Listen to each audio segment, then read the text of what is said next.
They were very good producers, you know. I'm a big lover of producers who go, okay, you know, let's do it like this, or your director, you do it, and it's like, great, that was great.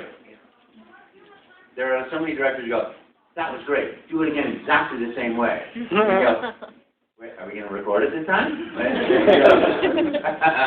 And, you know, sometimes when you're doing some voices like the shoot-'em-up games, you're screaming all the time, and you know, I won't mention the company or the game, but I went in there and it was all screaming, and I had a script that thick, and the director goes, oh, we want to do 3 takes of 3, and then we'll listen to them, and then we'll do another set of 3 takes of 3. And I said, okay, that's 18 times, and you're looking for 1 take. I said, you know, the thing is, I have a responsibility to do this character of Mario, and I can't blow my voice out screaming at the top of my lungs, you know, over and over again. Why don't we do 1 take of 3, and then if you have what you want, we'll keep it. And if you think you want something else, you know, then direct me and I'll do that, and we'll do another take of 3. Because otherwise, I have to have a voice, you know. And it was, you could hear a pin drop. No actor had ever said that to them before. It was really funny because it was like,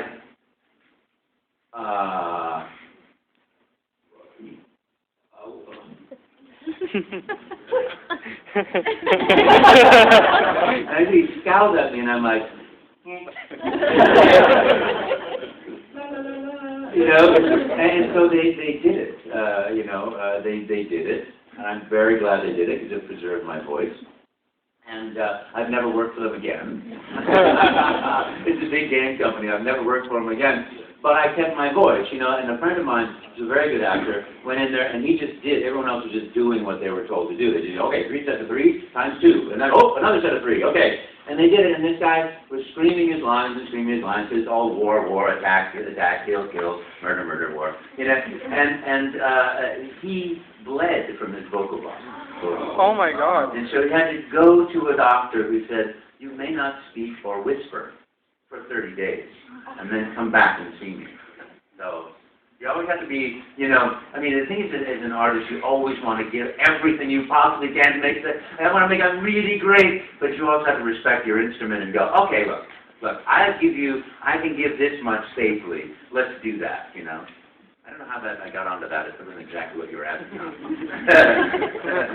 For games like, especially Smash Brothers, like really heavy character games, I've seen a lot of times voice actors that do like kind of a grunt track at the end, like all the hits, the jumps, the little noises. Like, yeah. How intensive must that be when you're recording like 6 characters that are in a game where they just hit each other? Yeah. It's great. It's really fun. You know, Nintendo is so nice to me because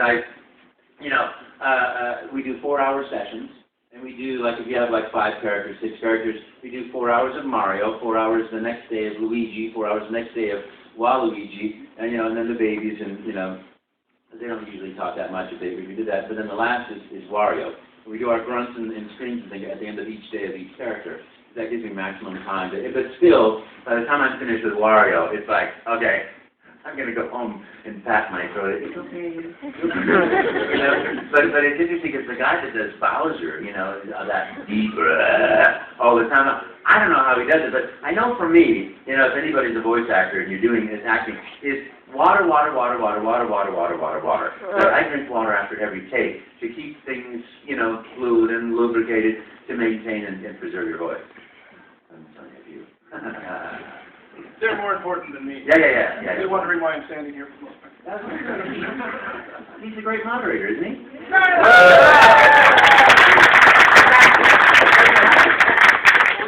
Another little hand back there. Do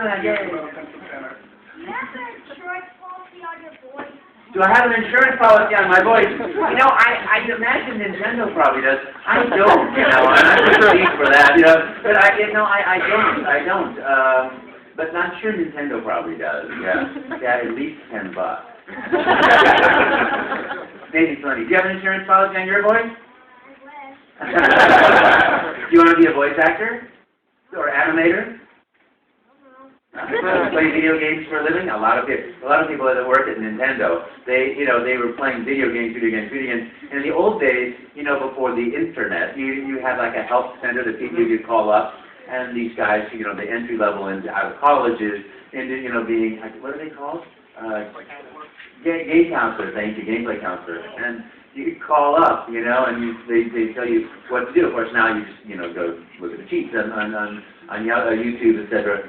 But it was so funny because I remember the first day when I got my NES in the mail. You know, they said, "Oh, here, you know, take an NES, play these games, and learn what you're talking about and what the character does." I'm like, "Oh, thanks," you know, and I plug it in, and I had, you know, stuff.